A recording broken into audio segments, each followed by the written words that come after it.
मुझ में तुझ में बस भेद यही, मैं नर हूँ तुम नारायण हो, मैं नर हूँ तुम नारायण हो।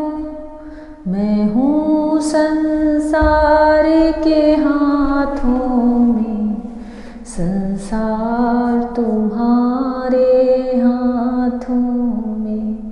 मिलता है सच्चा सुख केवल भगवान तुम्हारे चरणों में। यही विनती है पल छिन छिन की, रहे ध्यान तुम्हारे चरणों में। जो जग में रहूं तो ऐसे रहूं, जो जल में कमल का फूल रहे, ज्यों जल में कमल का फूल रहे। मेरे सब गुण दोष समर्पित हो भगवान तुम्हारे चरणों में। मिलता है सच्चा सुख केवल भगवान तुम्हारे चरणों में। हे श्याम तुम्हारे चरणों में। जय श्री कृष्णा मेरी सोल फैमिली। आध्यात्म आपके अपने चैनल पर मैं नंदा आप सबका बहुत बहुत स्वागत करती हूँ। 1000 वर्ष तक ग्राह और गजेंद्र का वह युद्ध चलता रहा, पर वो मरे नहीं, जीते रहे। उनको जीवित देख करके देवता लोग भी आश्चर्यचकित में आ गए कि यह कैसा भगवान का लीला चल रहा है। कभी ग्राह गजेंद्र को जल में खींच कर ले आता, कभी गजेंद्र ग्राह को जल के बाहर तक खींच लाता, परंतु उसने मृत्यु स्वरूप काल के रूप अपने मुख को अपने जबड़े से गजेंद्र के पैर को जिस तरह पकड़ लिया था कि उसने उसे छोड़ा ही नहीं। यह पूर्व काल की बात है, जब श्री हरि का अवतार हुआ था। श्री सुखदेव मुनि राजा परीक्षित से कह रहे हैं कि जब पिछले मनवंतर में हरि अवतार हुआ था तो उस अवतार का कारण क्या था, प्रयोजन क्या था। भगवान कैसे गजेंद्र की पुकार पर नंगे पैर ही गरुड़ पर बैठकर चले आए। उनके पीछे पीछे जितने भी लोकांतर हैं, सब देवताओं की स्तुति करते आए। भगवान को बस पुकारने भर की देर है। दिल से, हृदय से, आर्त स्वर से, करुणा भरे स्वर से उन्हें अपना मानकर उन्हें बस आवाज़ लगाने की, टेर लगाने भर की देर है, जैसे द्रौपदी ने भरी सभा में लगाया था। यह तो भगवान जब थे तब की बात है, जब मीरा जी आई थी, उनके सामने विष का वह प्याला दे दिया गया था, तब भी उन्होंने गोविंद का ही नाम लिया था और भगवान ने उस विष को खुद पी लिया। मीरा जी मगन होकर नाचने लगी।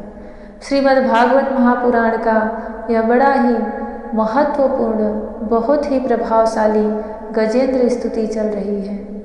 इसका तो कई बड़े ज्ञानी महात्मा लोग अलग से पाठ करने के लिए बोलते हैं कि ब्रह्म मुहूर्त में जो उठ करके सबसे पहले गजेंद्र स्तुति करता है, शयन करने से पहले गजेंद्र स्तुति करके सोता है, भगवान श्री कृष्ण की उसे अवश्य अवश्य प्राप्ति होती है। भगवान श्री कृष्ण के भक्ति की प्राप्ति होती है, मुक्ति की प्राप्ति होती है। श्रीमद् भागवत महापुराण का 8वां स्कंद चल रहा है और गजेंद्र की वह दिव्य परम स्तुति चल रही है। श्री सुखदेव जी कहते हैं, परीक्षित, गजेंद्र आर्त स्वर से जब उसने देख लिया कि अब मुझे कोई नहीं बचा सकता, तो सिवाय नारायण के अब मैं किसकी शरण में जाऊं। वह आर्त स्वर से भगवान को पुकारता है और मन ही मन कहता है, जैसे कोई दयालु पुरुष फंदे में पड़े हुए पशु का बंधन काट दे, वैसे ही आप मेरे जैसे शरणागतों की फांसी काट देते हैं। आप नित्य मुक्त हैं, परम करुणामय हैं और भक्तों का कल्याण करने में आप कभी आलस्य नहीं करते। आपके चरणों में मेरा नमस्कार है। समस्त प्राणियों के हृदय में अपने अंश के द्वारा अंतरात्मा के रूप में आप उपलब्ध होते रहते हैं। आप सर्वेश्वरी पूर्ण एवं अनंत हैं। आपको मैं नमस्कार करता हूँ। जो लोग शरीर, पुत्र, गुरुजन, गृह, संपत्ति और स्वजनों में आसक्त हैं, उन्हें आपकी प्राप्ति अत्यंत कठिन है, क्योंकि आप स्वयं गुणों की आसक्ति से रहित हैं। जीवन मुक्त पुरुष अपने हृदय में आपका निरंतर चिंतन करते रहते हैं। उन सर्वेश्वरी पूर्ण ज्ञान स्वरूप भगवान को मैं नमस्कार करता हूँ। धर्म, अर्थ, काम और मोक्ष की कामना से मनुष्य उन्हीं का भजन करके अपनी अभिष्ट वस्तु प्राप्त कर लेता है। इतने ही नहीं, वे उनको सभी प्रकार का सुख देते हैं और अपने ही जैसा अविनाशी पार्षद शरीर भी देते हैं। वे ही परम दयालु प्रभु मेरा उद्धार करें।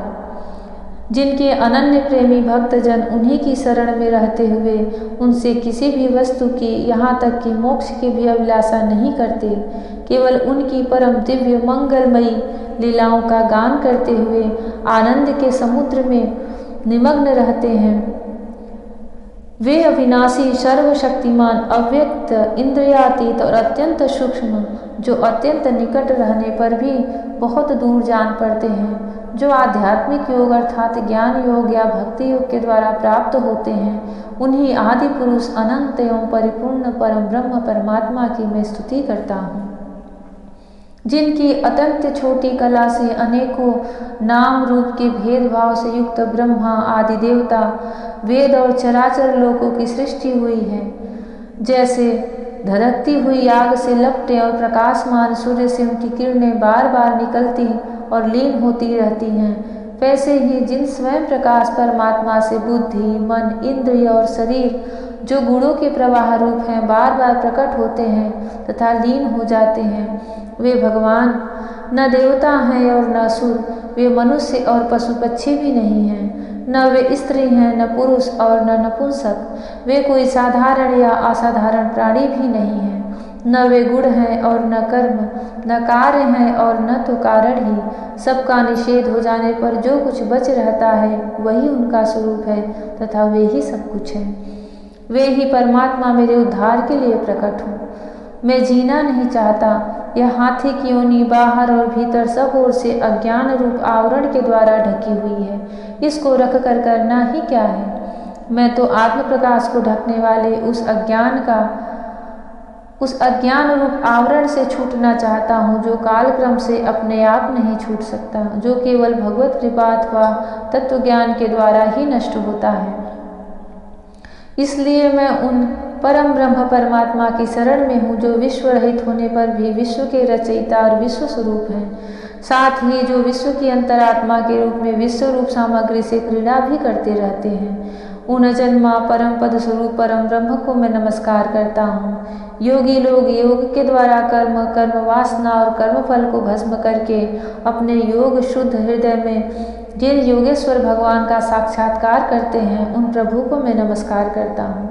प्रभु, आपकी तीन शक्तियों सत्व, रज और तम के रागादि वेग सहा है। समस्त इंद्रियों और मन के विषयों के रूप में भी आप ही प्रतीत हो रहे हैं। इसलिए जिनकी इंद्रियां वश में नहीं है, वे तो आपकी प्राप्ति का मार्ग भी नहीं पा सकते। आपकी शक्ति अनंत है। आप शरणागत वत्सल हैं। आपको मैं बार बार नमस्कार करता हूँ। आपकी माया अहम बुद्धि से आत्मा का स्वरूप ढक गया है। इसी से यह जीव अपने स्वरूप को नहीं जान पाता।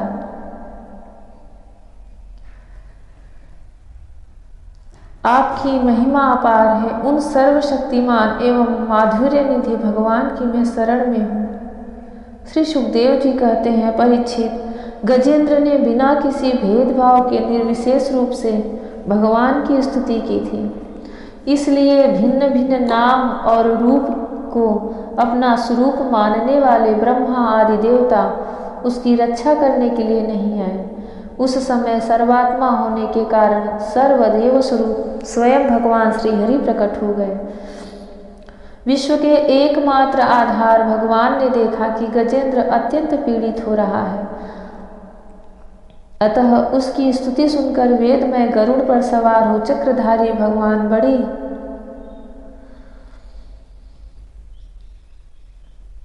शीघ्रता से वहां के लिए चल पड़े जहां गजेंद्र अत्यंत संकट में पड़ा हुआ था। उनके साथ स्तुति करते हुए देवता भी आए। सरोवर के भीतर बलवान ग्राह ने गजेंद्र को पकड़ रखा था और वह अत्यंत व्याकुल हो रहा था। जब उसने देखा कि आकाश में गरुड़ पर सवार होकर हाथ में चक्र लिए भगवान श्री हरि आ रहे हैं, तब अपनी सूंड में कमल का एक सुंदर पुष्प लेकर उसने ऊपर को उठाया और बड़े कष्ट से बोला, नारायण जगत गुरु भगवान, आपको नमस्कार है, आपको नमस्कार है, आपको बारंबार नमस्कार है। जब भगवान ने देखा कि गजेंद्र अत्यंत पीड़ित हो रहा है, तब वे एक बारगी गरुड़ को छोड़कर कूद पड़े और कृपा करके गजेंद्र के साथ ही ग्राह को भी बड़ी शीघ्रता से सरोवर से बाहर निकाल लाए। फिर सब देवताओं के सामने ही भगवान श्री हरि ने चक्र से ग्राह का मुंह फाड़ डाला और गजेंद्र को छुड़ा लिया। जय श्री हरि, जय श्री कृष्ण। भगवान श्री कृष्ण जैसे ग्राह की स्तुति, ग्राह को इस बंधन से छुड़ाए, गजेंद्र की स्तुति से ग्राह का भी बंधन कटा, गजेंद्र को भी मोक्ष की प्राप्ति हुई। हमें भी निहार लें, हमें भी देख लें, हमारी भी स्तुति सुन लें, हम पर भी अपनी कृपा करें। भगवान श्री कृष्ण अत्यंत करुणामय हैं, उनके हृदय में प्रेम का संचार होता रहता है। वो सर्व सृष्टि को प्रेम बांटते रहते हैं। वह सर्वात्मा श्री कृष्ण हमारे नेत्रों के गोचर हो, हमारे हृदय में स्थापित हो, हमारे मन में हो। भगवान श्री कृष्ण राधा रानी के चरणों में बारंबार प्रणाम है। श्रीमद् भागवत महापुराण निर्विघ्न सबका पूर्ण हो।